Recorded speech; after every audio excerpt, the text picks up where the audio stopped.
व्याप्तदेहाय दक्षिणामूर्तये नमः।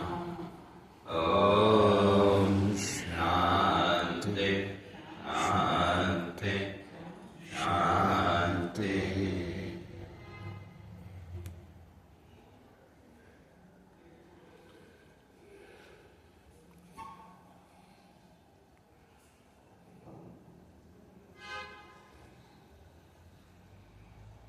तो विचार चल रहा था भगवद गीता का 7वां अध्याय। तो भगवान इस बात को स्पष्ट करके आए थे कि ये जो ज्ञान योग है, कहा कि मैं तुमको जो बताऊंगा तो उसका फल क्या होगा। असंशयम समग्रम माम यथा ज्ञास्यसि। इसको समझने के बाद तुम मेरे स्वरूप को समझ जाओगे और उस परमात्मा के स्वरूप को जानना समझना, भगवान कहते हैं, इतना आसान भी नहीं है। इसलिए मनुष्याणां सहस्रेषु कश्चिद् यदति सिद्धये यतताम् अपि सिद्धानां कश्चिन् मां वेत्ति तत्त्वतः। तो जो भगवान स्पष्ट करके आए कि मनुष्याणां सहस्रेषु, सहस्र माने हजार मनुष्यों में कोई एक आध व्यक्ति ऐसा होता है का जो मुझे जानने के लिए प्रयत्न करता है। और वो जो प्रयत्न करने वाले हैं, फिर उनमें भी कोई एक आध व्यक्ति ही मुझे जान पाता है, समझ पाता है। क्योंकि अगर देखें, विचार करके देखें, भगवान है, ईश्वर है, इस बात को तो लगभग सब लोग स्वीकार करते। जो नास्तिक अपने को कहते हैं तो वो भी कहीं कहीं इस बात को स्वीकार करते हैं। ठीक है, उन्होंने ईश्वर शब्द का प्रयोग नहीं किया, लेकिन शक्ति के रूप में तो कहीं कहीं वो स्वीकार और करते हैं। तो इसलिए, लेकिन उस ईश्वर को जानने की इच्छा कितने लोगों में? बहुत ज्यादा दूर जाने की जरूरत नहीं। हम अपने आप को भी अगर देखें, हमने सत्संग सुना, वेदांत भी सुना, बात समझ में भी आई, लेकिन उस ईश्वर तत्व को जानने की इच्छा कितनी? ठीक है, जब सत्संग कर रहे हैं उस समय थोड़ी देर के लिए वो प्रकट होती, लेकिन उसको जानने की वो दृढ़ इच्छा।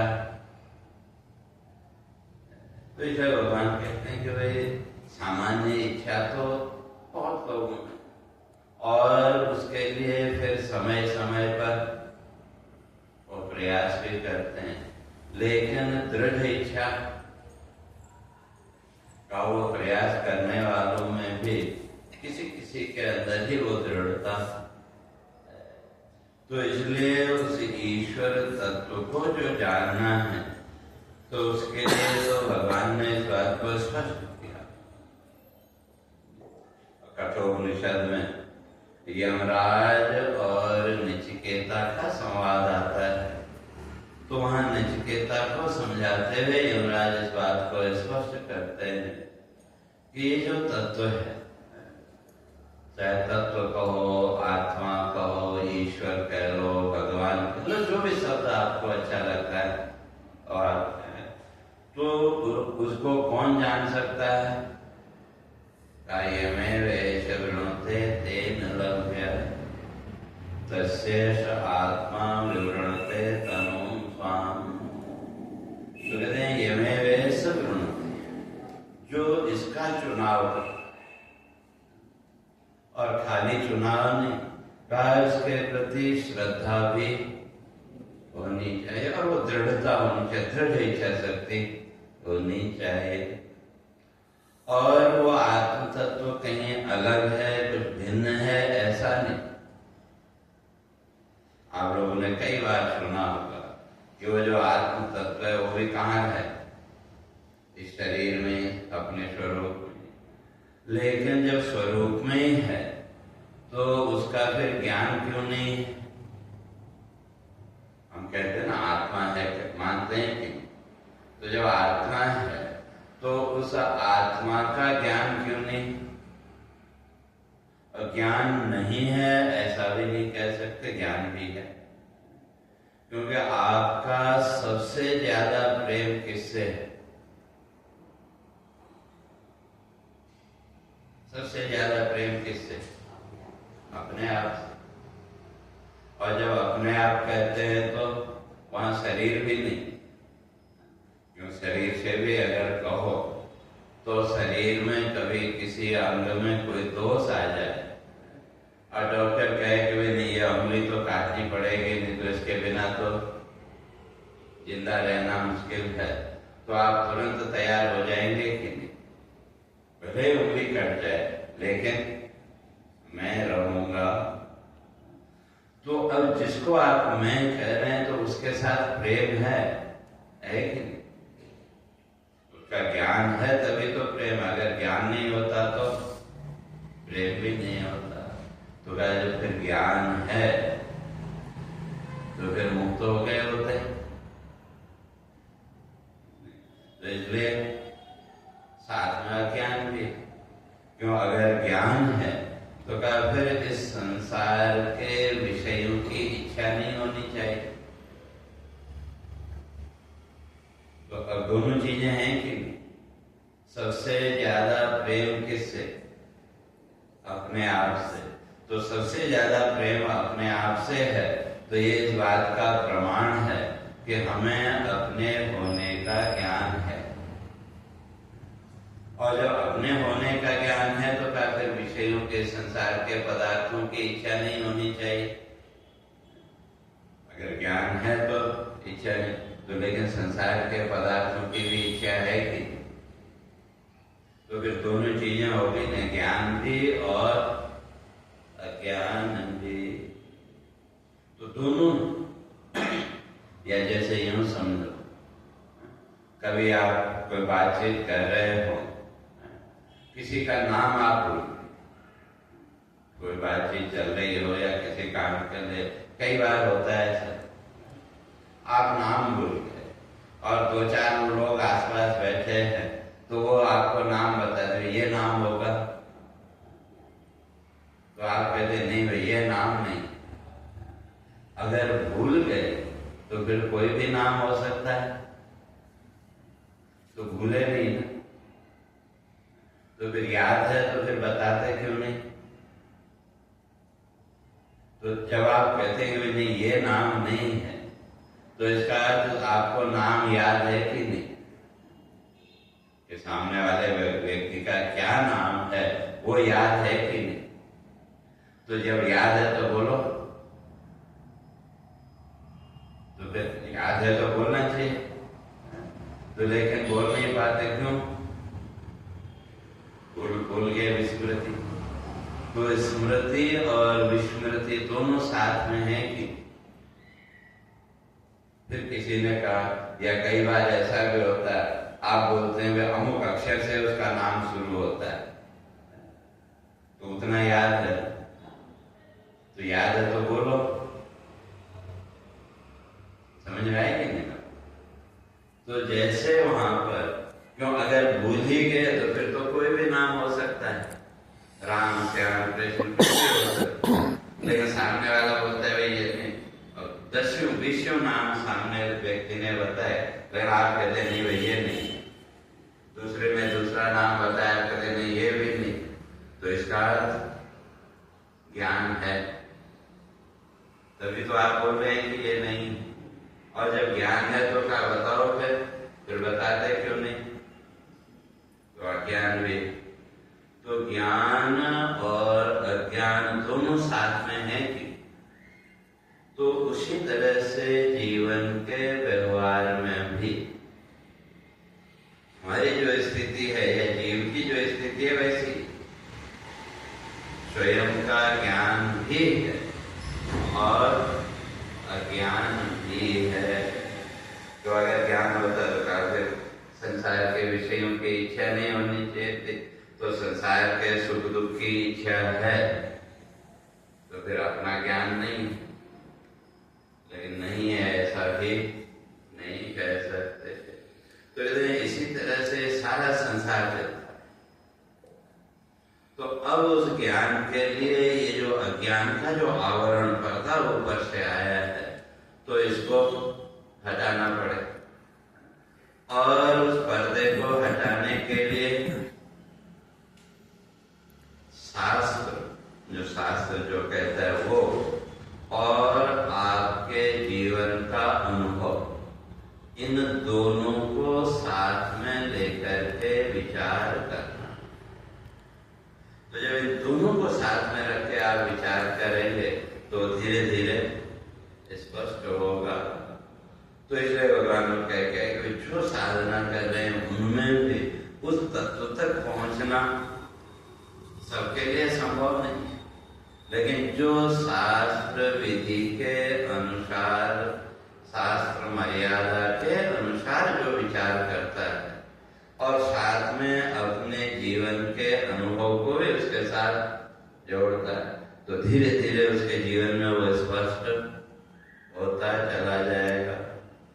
और जब वो स्पष्ट होगा तो आपका ध्यान वहां केंद्रित होगा, और जब आपका ध्यान वहां केंद्रित होगा तो फिर बाकी वस्तुएं अपने आप पीछे छूटती चली जाएंगी। जैसे मान लो 4 बच्चे कोई मंत्र पाठ कर रहे हो, लेकिन अब आजकल तो हमारे बच्चों को अपने मंत्र भी याद नहीं, तो फिर भी मान लो, और उन बच्चों में एक बच्चा आपका भी, अब जब वो मंत्र बोल रहा है तो आपको अपने बच्चे की भी आवाज सुनाई दी, आपको अपने बच्चे की भी आवाज सुनाई दी, और जो बाकी दूसरे बच्चे हैं उनकी भी आवाज आप सुन रहे हैं। लेकिन इस आवाज को अलग अलग कर सकते हैं क्या? अलग नहीं कर सकते। लेकिन जब आपका ध्यान आपके बच्चे की आवाज पर जब केंद्रित हुआ तो धीरे धीरे बाकी बच्चों की जो आवाज है वो गायब हो गई। फिर आपको केवल आपके बच्चे की ही आवाज सुनाई देती है। अब दूसरे बच्चे नहीं बोल रहे हैं ऐसा नहीं, वो भी बोल रहे हैं, लेकिन आपको क्या सुनाई दिया? केवल आपके बच्चे की आवाज। तो बच्चे इसी तरह से कहते हैं इस संसार के व्यवहार में आत्मा और अनात्मा दोनों पदार्थ ऐसे मिले, लेकिन अब उसमें उसी ध्यान के द्वारा, चिंतन के द्वारा, विचार के द्वारा ही हम उस आत्मा को इससे अलग कर सकते हैं। तो अगर वो चिंतन अगर जीवन में नहीं है तो फिर इस आत्म तत्व को बाहर निकाल पाना थोड़ा मुश्किल काम है। तो इसलिए भगवान कहते हैं यतताम अभिसिद्धान, वो जो प्रयास करने वाले जो हैं उनमें भी कोई एकाध व्यक्ति ही मुझे जान सकता है। तो कहा फिर आपको जाने तो जानने कैसे, कोई तरीका भी तो होना चाहिए।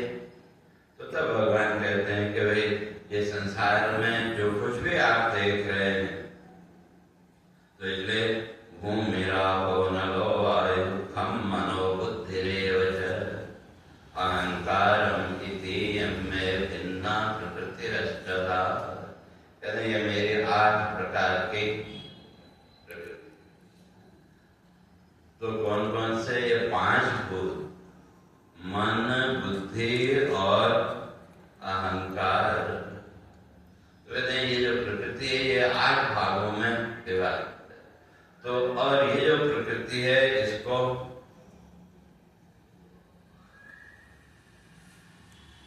तो ये प्रकृति के 2 थे, परा और अपरा। तो ये जो है अपरा,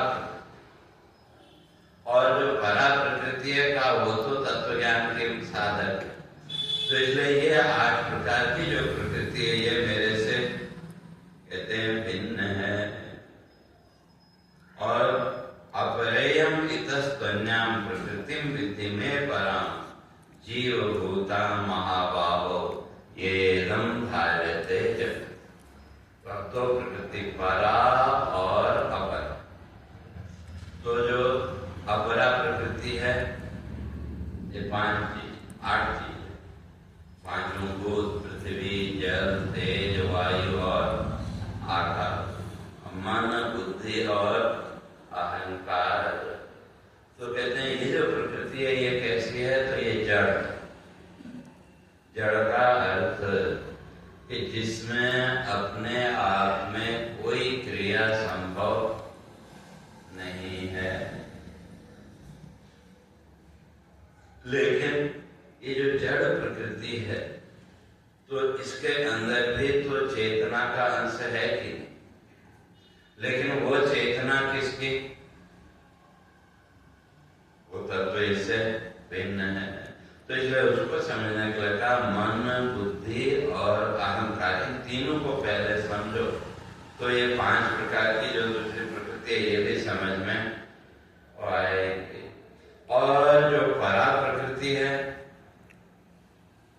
कहते हैं उस परा प्रकृति के द्वारा ही जीव भूता महाबाहो येदं धार्यते जगत्। तो ये जो जीव है तो संसार में क्या हो गया? जीव भूता, जीव बन गया। तो जैसे और शरीर को भी, शरीर की जो अपनी प्रकृति है वो कैसी है? जड़। शरीर तो अपने आप में जड़ है, लेकिन ये जो शरीर है इस शरीर में भी जो क्रियाशीलता है तो उसके 3 आधार, मन, बुद्धि और अहंकार। वैसे तो 4 है, मन, बुद्धि, अहंकार और चित्त। लेकिन जो चित्त है वो तो संस्कारों का डब्बा है। उसमें हमारे आज तक जितने भी जन्म हुए और आगे कहाँ कहाँ जन्म होना है वो सारे संस्कार उसमें भरे पड़े। जैसे आजकल है ना मोबाइल में मेमोरी में जब मेमोरी कार्ड आता था, अब आजकल तो बंद हो गया, लेकिन वो मेमोरी कार्ड में जो डाटा आपने रखा तो वो फिर नए मोबाइल में आपने डाला तो वो सब आपको वहां मिलता था कि। तो इस तरह से जो चित्त है उसको मेमोरी कार्ड कह लो सामान्य भाषा में। लेकिन जो जीवन की जो क्रियाएं हैं, हमारे जीवन की क्रियाएं, उन क्रियाओं के लिए ये 3 चीजें जरूरी, मन, बुद्धि और अहंकार। और ये जो अहंकार है, अहम तत्व है, तो इस अहम तत्व का काम क्या है? हमारे शरीर को सुरक्षित रखना। जैसे यूं समझो आप गहरी नींद में सोए थे और अचानक कोई बहुत तेज आवाज हुई तो आप एकदम उठ के बैठ गए कि, लेकिन आपको समझने में तो थोड़ी देर लगती। तो आपके शरीर को किसने उठाया? आपका शरीर उठ के बैठ गए, आप इस तरह जहां भी थे, लेकिन क्या हुआ, आप कहाँ हैं वो सब समझने में आपको थोड़ी देर लगी कि नहीं? जो भी 1-2 सेकंड जो भी लगा। तो आपके शरीर को किसने उठाया? वही अहम तत्व।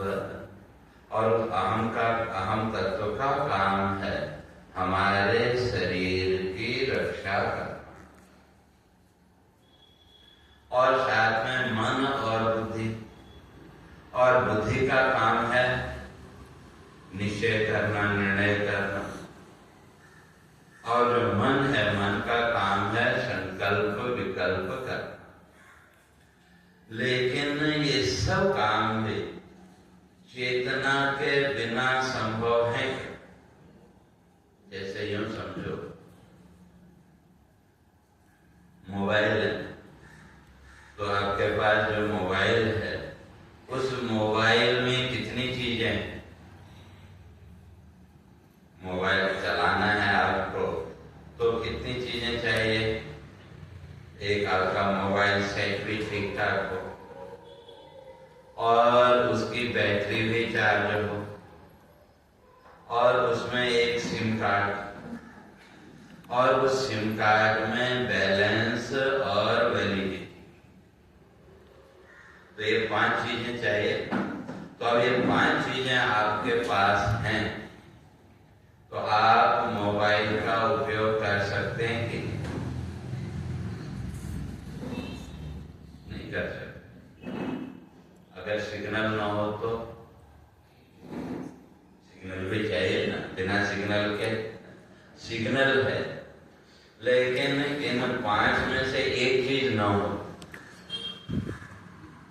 तो मोबाइल का उपयोग होगा क्या, नहीं होगा। तो 6 चीजें हमको बराबर चाहिए। तो उसी तरह से आपका जो शरीर है, शरीर की भी स्थिति ऐसी, तो शरीर में भी भाई जब तक जीवन है, कब तक जीवन चल रहा है, जब तक वो सिग्नल मिल रहा है तब तक हमारा जीवन चलता रहेगा। और जीवन को व्यवस्थित चलाने के लिए शरीर भी ठीक ठाक होना चाहिए और इस मोबाइल की बैटरी को रिचार्ज करने के लिए खाना दाना दिन में जो भी 2-3 बार जो कुछ भी आप लेते हैं तो उससे क्या होगा, आपके इस मोबाइल की बैटरी रिचार्ज। और इसमें वो सिम कार्ड है आपका सूक्ष्म शरीर और उसमें 2 चीजें, बैलेंस और वैलिडिटी। तो बैलेंस जिसको आप प्रारब्ध बोलते हैं, भाग्य बोलते हैं, वो बैलेंस और वैलिडिटी तो लाइफ टाइम है, जब तक वो सिम कार्ड है वो वैलिडिटी मिली हुई है। और सिग्नल, छठी वस्तु क्या होगी, वही सिग्नल। तो वो जो सिग्नल है तो उसको परासम, वो जो सिग्नल है जिसके होने से आपके मोबाइल के सारे फंक्शन काम करते हैं, तो वो क्या हो गए, वो परा प्रकृति। और अपरा प्रकृति आपके मोबाइल का सेट और उसके जितने भी ये फंक्शन हैं, ये सब क्या हो गए, अपरा प्रकृति। अब आजकल तो कितने फंक्शन उसमें आ गए। शुरू में तो खाली बात करना, मैसेज करना उतना ही था, लेकिन धीरे धीरे समय के साथ उसमें नए नए वो सब जुड़ते गए। तो ये सब क्या है, तो मोबाइल सेट में जो भी फंक्शन है, अलग अलग जो कुछ भी है, उसको अपरा प्रकृति मान लो। लेकिन उस सिग्नल के बिना वो कुछ काम करेगा, चाहे वो डायरेक्ट सिग्नल आपको मिल रहा हो या आजकल तो वाईफाई वगैरह जो, लेकिन सिग्नल तो चाहिए। तो उसी तरह से कहते हैं कि ये 5 भूत, मन, बुद्धि और अहंकार, ये अपना अपना काम करेंगे, लेकिन कब, जब सिग्नल मिले। तो अब ये शरीर भी है, इस शरीर में भी ये सारी चीजें कब तक काम करेंगी। अगर शरीर को भी देखें तो ये शरीर भी किससे बना हुआ है, 5 भूतों से, 5 भूतों का। और इसमें फिर क्रिया के लिए 3 चीजें, मन, बुद्धि और अहंकार। तो हमारा मन करेगा संकल्प विकल्प, और ये करना है कि ये करना है, तो जो दुविधा की स्थिति है वो संकल्प विकल्प। और जो बुद्धि है उसका काम है निर्णय करना। अब वो किसके आधार पर बुद्धि निर्णय करेगी, हमारे चित्त में जैसे संस्कार होंगे। तो इसलिए जो चित्त है वो हमारा संस्कारों की सीटी कह लो या संस्कारों का ब्लैक बॉक्स।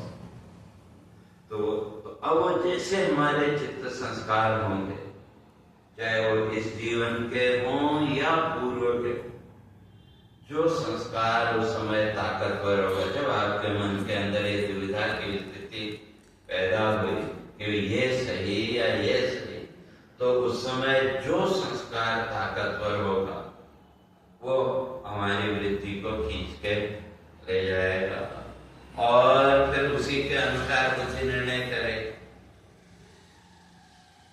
और उसके साथ साथ फिर जो हमारा अहंकार भाव, तो उससे क्या हो गया? कर्ता भाव, कि मैंने किया, ये किया।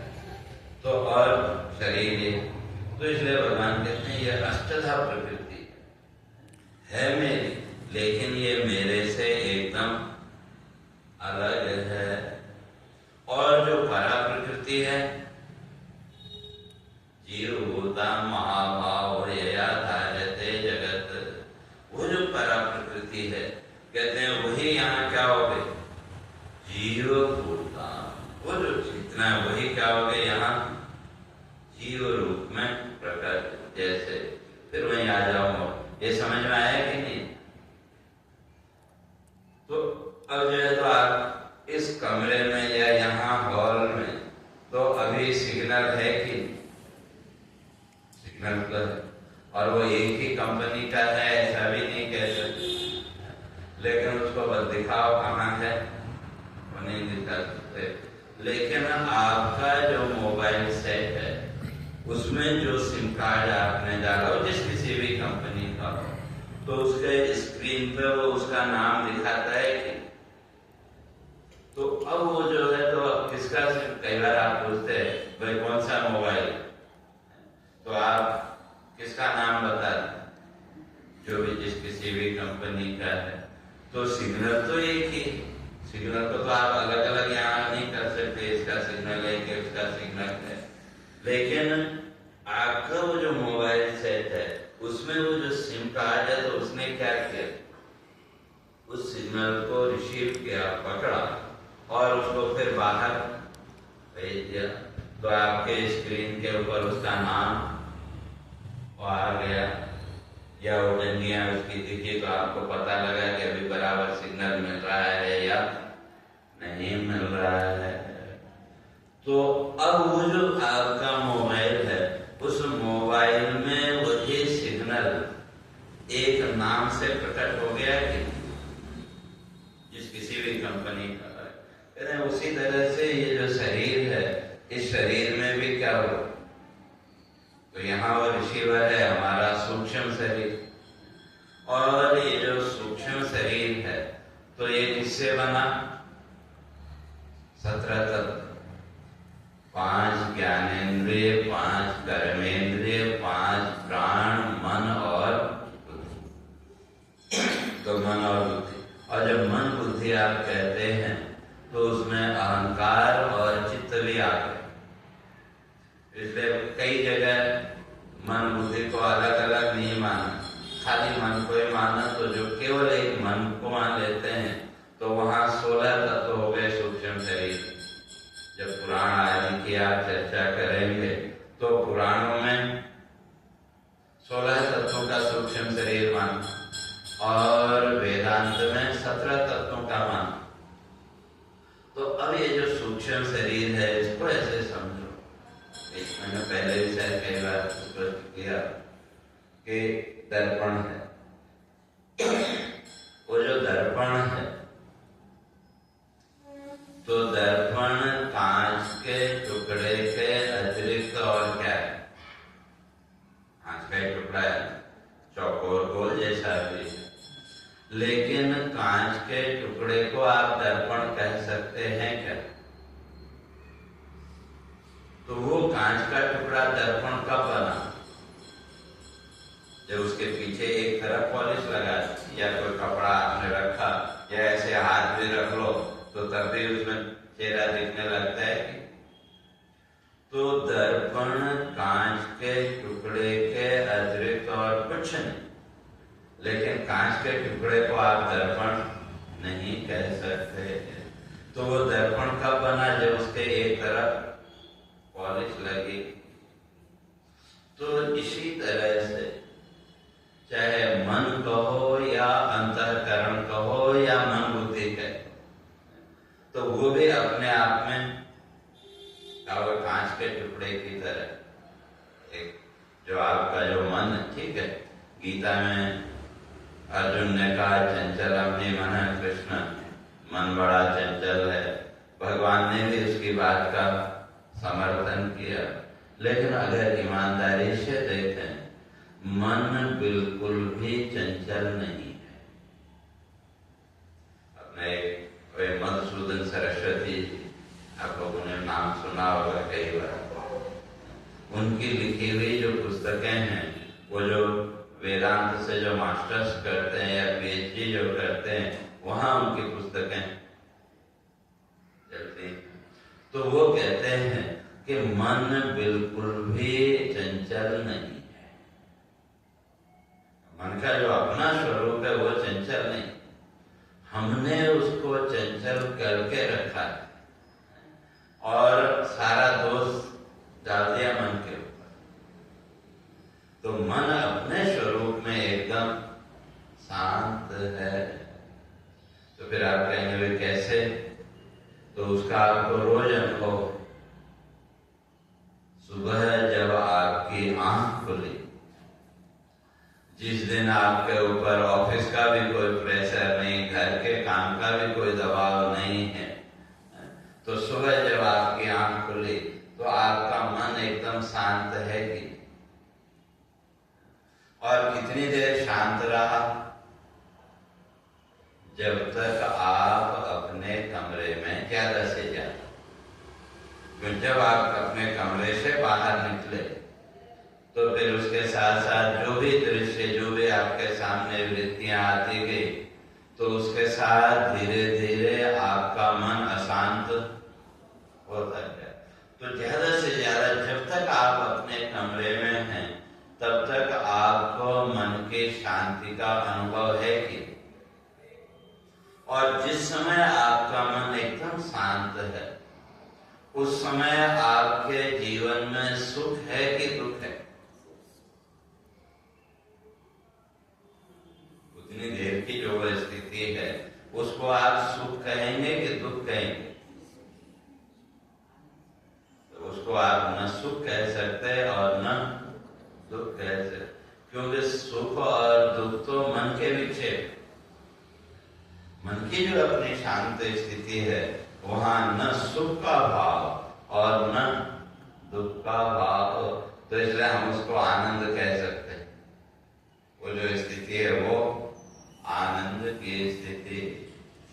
तो अब जैसे बाहर निकले तो फिर धीरे धीरे संसार की वृत्तियों के साथ जैसे हम मन को जोड़ते गए, तो हमारा मन अशांत होता गया कि? और उसकी अशांति को सहन करने की भी एक सीमा। जब वो ज्यादा हो गया तो फिर हम सब कुछ छोड़ करके थोड़ी देर के लिए वे हमको आराम करने दो या छोड़ने के लिए जाते हैं।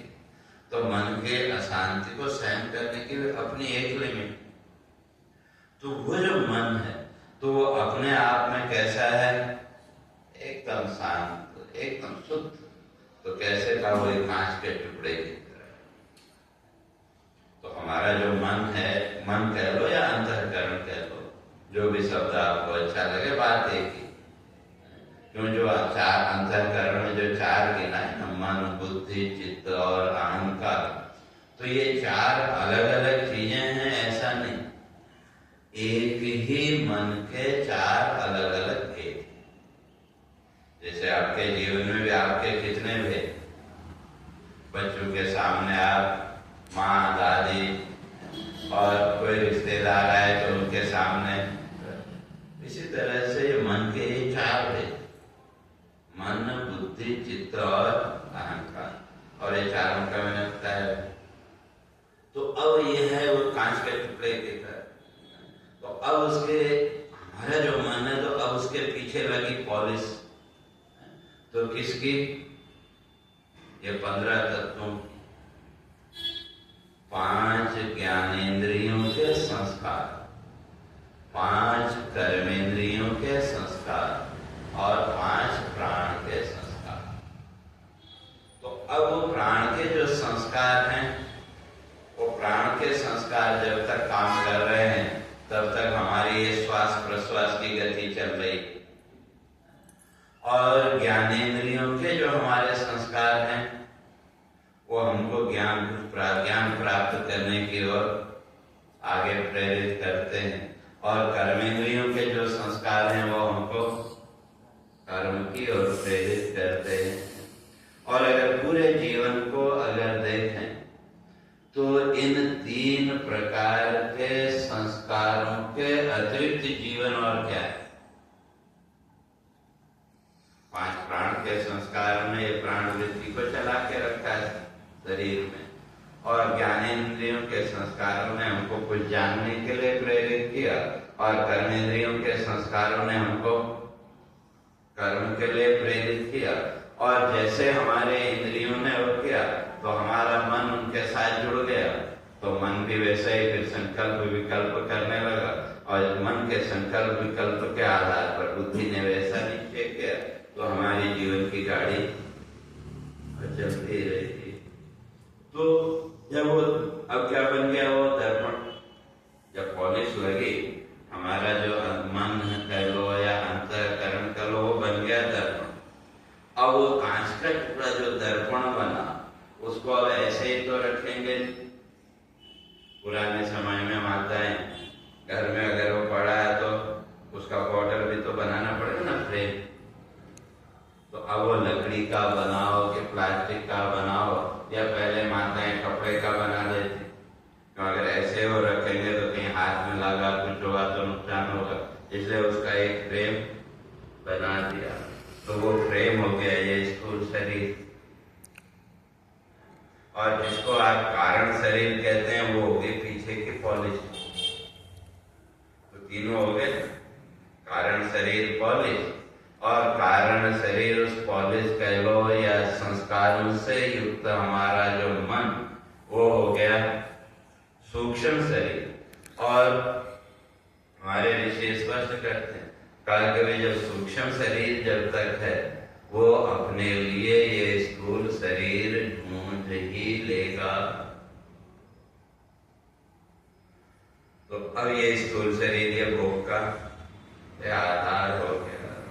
तो लेकिन इस सब के तो अब वो जो सूक्ष्म शरीर है या वो जो दर्पण है, उसकी विशेषता क्या? पहली विशेषता दर्पण की यह है कि दर्पण अपने पास कुछ नहीं रखता, और दूसरी विशेषता है कि उसके सामने जो वस्तु आएगी वो उसके प्रतिबिंब को दिखा देगा। और तीसरी विशेषता, जो आपको दिखाएगा उसको उल्टा कर देगा। दर्पण में जब चेहरा देखते हैं तो हमारा दायां हाथ उसमें उसके हिसाब से देखें तो बायां हो गया कि, तो इसलिए उल्टा करके दिखाएगा। और चौथी जो सबसे बड़ी विशेषता है वो ये है कि अपने गुण धर्म को उसमें जोड़ देगा जो आपको दिखाए। अगर आपके दर्पण की जैसे पॉलिश, अगर दर्पण काले रंग का है तो आपका चेहरा गोरा है, लेकिन दर्पण में कैसा दिखेगा? काला दिखेगा। अगर लाल रंग की पॉलिश है तो लाल दिखेगा। तो समझ में आए? तो दर्पण ने क्या किया? अपने गुण धर्मों को वो जो प्रतिबिंब दिखाया उसमें जोड़ दिया। तो अब इसी तरह से यहाँ भी जो हम जीव बने, जिसको जीव कहते हैं, तो वो जीव कैसे बन गए? प्रकृति तो वही परा प्रकृति, धारण तो वही करे, वही चेतना कह लो, जो भी कह लो। तो अब वो जो लाइट है, जैसे आपके मोबाइल में वो आई, सिग्नल मोबाइल तक मिला, तो आपके मोबाइल ने क्या किया? उसको प्रकट किया कि, लेकिन साथ में अपने गुणधर्म को भी उसमें जोड़ा कि आपका मोबाइल जैसा होगा, जैसी क्वालिटी होगी, उसी के अनुसार वो काम करे। तो उसी तरह से यहाँ भी जो हमारा अब ये चित्त कह लो, अंतःकरण कहो या सूक्ष्म शरीर कहो, तो अब इस सूक्ष्म शरीर को मिली वो किरणें, तत्व की किरणें, आत्मा की किरणें, और इसने क्या किया, उसको रिफ्लेक्ट किया। तो किसके द्वारा? हमारी इन इंद्रियों के माध्यम से। क्योंकि जो भी हमको ज्ञान संसार का इन इंद्रियों के द्वारा हुआ, वो उस आत्म चेतना के बिना संभव है क्या? उस आत्म चेतना के बिना वो संभव नहीं है। लेकिन हमने अपने अज्ञान के कारण इसको क्या मान लिया? मैं करने वाला, मैं का भाव हमने बीच में जोड़ लिया, मैंने ऐसा किया, मैंने वैसा किया। लेकिन वास्तव में अगर देखें तो शास्त्रकार कहते हैं आप कुछ करते ही नहीं। ये तो प्रकृति की एक व्यवस्था है, उसके अनुसार ये सब ये हो रहा है। तो अगर करने वाले होते तो कभी शरीर में कोई रोग आ गया या आंख में कोई रोग आ गया तो आप डॉक्टर के पास गए, तो कई लोगों का मैंने देखा उम्र होने के बाद धीरे धीरे, और कभी कभी तो एकदम रोशनी गायब हो जाए। अगर आप करने वाले थे तो फिर उसको ठीक क्यों नहीं करते? छोटी छोटी बातों को अगर हम देखें तो अपने आप उस तत्व का बोध धीरे धीरे जीवन में होगा, तो कोई हो सकते। तो अब उसका वजह तो वो क्रियाशीलता उसकी धीरे धीरे खत्म हो गई। तो इसलिए यहाँ भगवान वही कहते हैं जीव भूतान। तो वो जो परा प्रकृति है, कहते हैं इस अपरा प्रकृति के साथ जुड़ करके वो क्या हो गए? जीव बन गए। तो वही है, लेकिन इसके साथ जुड़ के वो क्या हो गया? जीव हो गया। तो वास्तव में क्या है? ऐसे एकदम तो जैसे यूं समझो, जो जीव है तो जीव के लिए भी तीन चीजें, चैतन्यम यदधिष्ठानं लिंग देहस्य पुनः चिच्छाया लिंग देहस्था तत्संगो जीव उच्यते। कहते हैं जो जीव है तो जीव वास्तव में क्या है?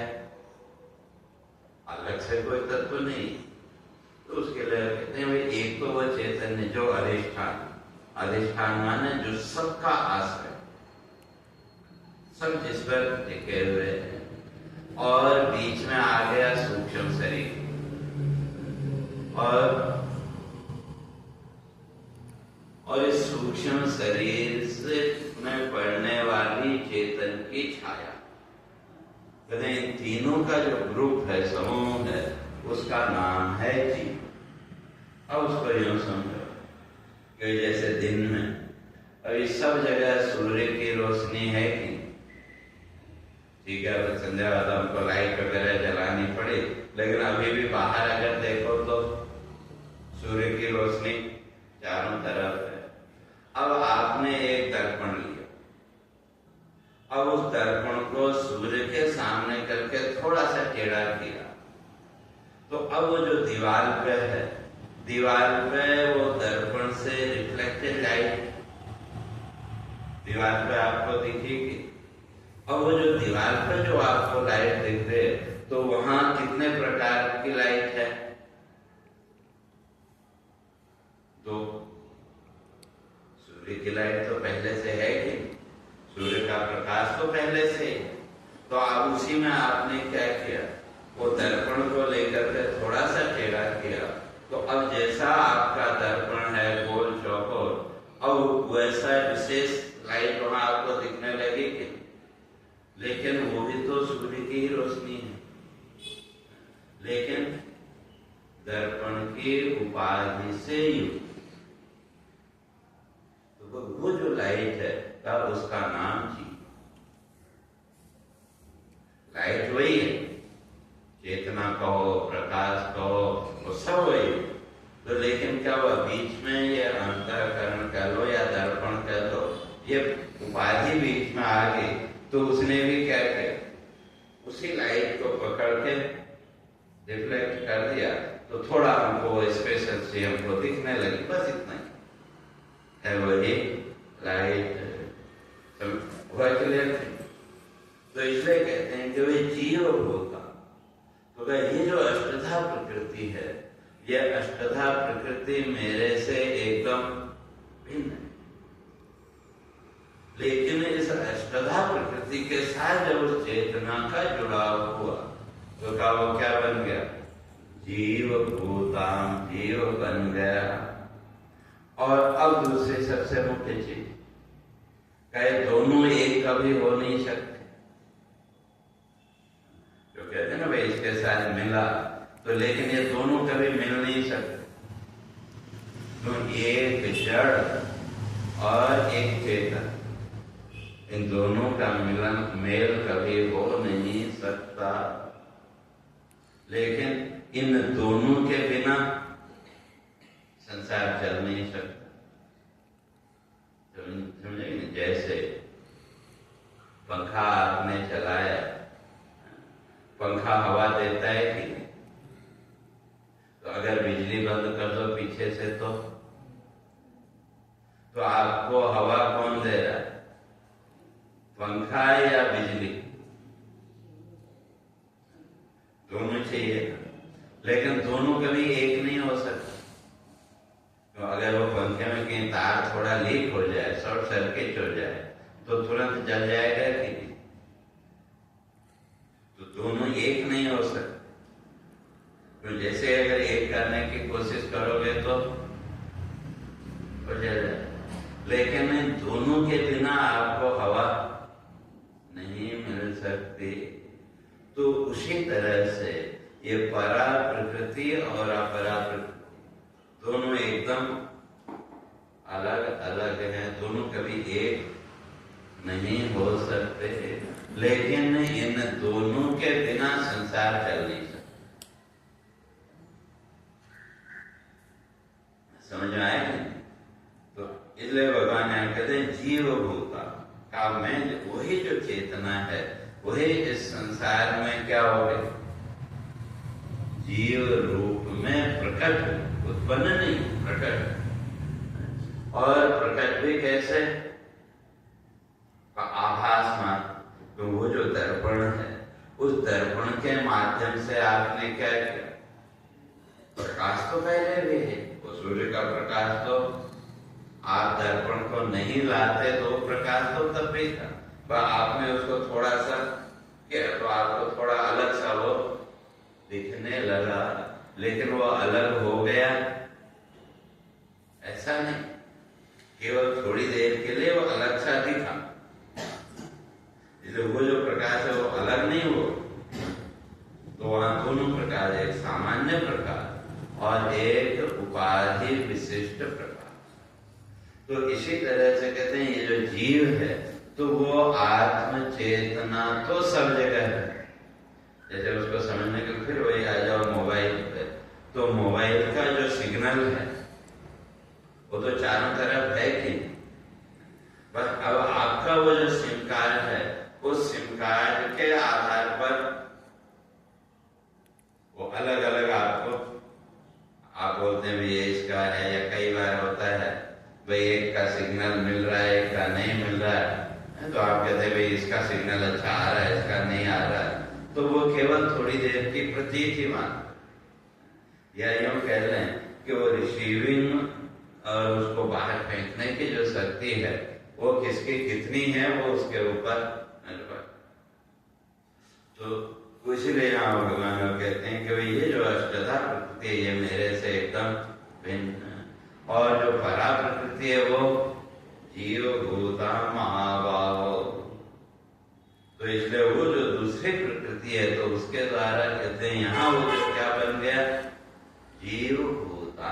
जीव बना हुआ जीव है नहीं, बनना और होना दोनों में अंतर। और बनना हमेशा दुख का कारण। जैसे मुझे एक छोटी सी बात याद आई। एक बार एक गुरु चेला ऐसे भ्रमण के लिए निकले और चलते चलते दोपहर हो गई तो एक जगह देखा बढ़िया बगीचा है, सोचा भाई थोड़ा आराम कर लें। तो बगीचे के अंदर गए तो देखा बढ़िया सजा हुआ बगीचा और उसमें दो झोपड़ियां सी बनी हुई, क्या बोलते हैं, कॉटेज, और वहां बढ़िया बिस्तरा लगा हुआ। तो जो चेला था, गुरु जी ये बढ़िया जगह है, आराम करें। तो गुरु जी ने कहा भाई पहले देखो इधर उधर, भाई किसका है क्या है, भाई किसकी जगह है पहले पता तो लगे। लेकिन देखा तो इधर उधर कोई नहीं था, लेकिन अब चेले का बड़ा आग्रह था तो गुरु जी ने भी बात मान ली। तो दोनों एक एक रूम में गए, आराम से लेट गए। और वो राजा का बगीचा था तो राजा को वहां आना था किसी काम से। अब जब राजा के आने का समय हुआ तो उससे पहले भाई किसी को अंदाजा था नहीं, जब कोई आएगा कैसे खुला पड़ा। तो उसके जो सैनिक थे वो आए तो देखा तो पहले गुरुजी के वहां पहुंचे, अरे कौन है, उठो। तो जो गुरुजी थे वो चुपचाप उठे और जैसे उन्होंने कहा वो चल दिए। अब वो जो चेला था वो थोड़ा अकड़, तो जैसे हो गए, अरे कौन है, तुम देखते नहीं हम साधु हैं, ये है वो है। तो अब वो जो सैनिक थे उनको तो जगह, तो जो सैनिक था एक उसमें गुस्से वाला भी था, उसने दो चार लगाए, वे साधु बने फिरते हो यहाँ जो तो बिना पूछे आ गए, ये वो तरह तरह का। तो अब जबरदस्ती बाहर निकाला तो देखा तो गुरु जी तो बाहर दूर जाके बैठे हैं आराम से। अब वो चेला रोते हुए आया, कहा गुरु जी ऐसा था। तो कहा क्यों? तो कहा तुम साधु बने ना, हम तो नहीं बने। और आए सैनिक उनका कहा उठो हम, और तुमको भी वही कहा होगा, बोला हाँ। कहा तुम साधु बने, और जब बने तो इसी तरह से जीवन में भी अगर देखें तो जब हम बनने की कोशिश करते हैं तो वो जो हमारा बनना है वो हमारे जीवन में दुख का कारण बनता है। और अगर सहज भाव से जो है वो, तो अब वो जो बनते हैं तो फिर वहां थोड़ा हमारा अहंकार भी आएगा और उसके साथ साथ फिर दूसरे से सम्मान की अपेक्षा भी कि मैं तो ये हूं, मैं वो। तो इसलिए भगवान कहते हैं कि भाई ये संसार में जो जीव है वो क्या है नहीं, लेकिन बना हुआ। और जब बना हुआ है तो फिर संसार का दुख होता है। और ये बनने के भाव से अगर ये ऊपर उठ जाए तो इस संसार के बंधनों से मुक्त हो जाएगा। तो इसलिए वो कहते हैं जीव भूता महाभाव। तो यहाँ वो जो चेतना है तो वो जीव रूप में प्रकट करी। और वो है कौन? परा प्रकृति। एकदम धारते जगत, जिसने इस संपूर्ण जगत को धारण करके रखा है वही परा प्रकृति। तो उसका जब बोध हो गया, कहते हैं वो जो है तो आपको इस संसार के बंधन से मुक्त कर देगा।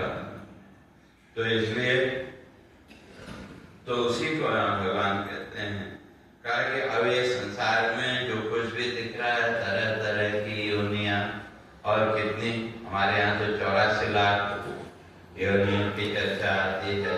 तो ये सब भी क्या है? कहा वो बनने से ही ये सब। और जब हम बने तो कर्ता भोक्ता जब बने तो उसके आधार पर फिर कर्म फल की व्यवस्था भी बनी, और उसके आधार पर फिर वो सब कर्म फल आदि भोगने के लिए फिर अलग अलग योनियों का निर्माण। तो लेकिन इन सबको जो धारण करने वाला है तो भगवान कहते हैं वो मैं ही हूँ, अर्थात वो जो चेतना है, वो जो तत्व है वही है। तो इसलिए उस तत्व को समझो तो आपको उस ईश्वर का, परमात्मा का रूप समझ में आएगा। तो कैसे? तो उसकी चर्चा सीधे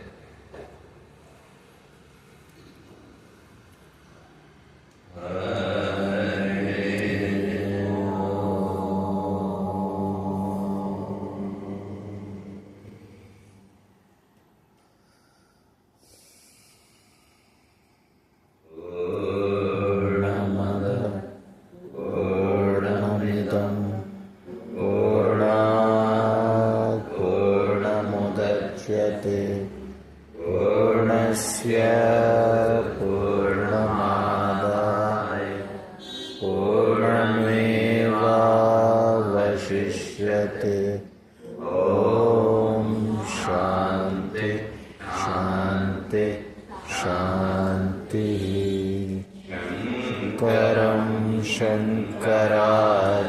आचार्यं केशवं बादरायणं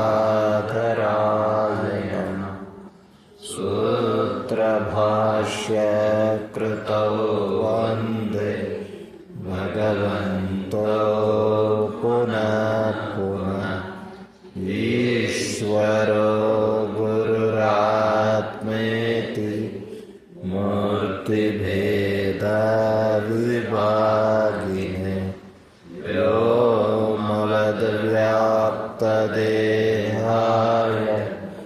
दक्षिणामूर्तये नमः। ॐ शान्ति शान्ति।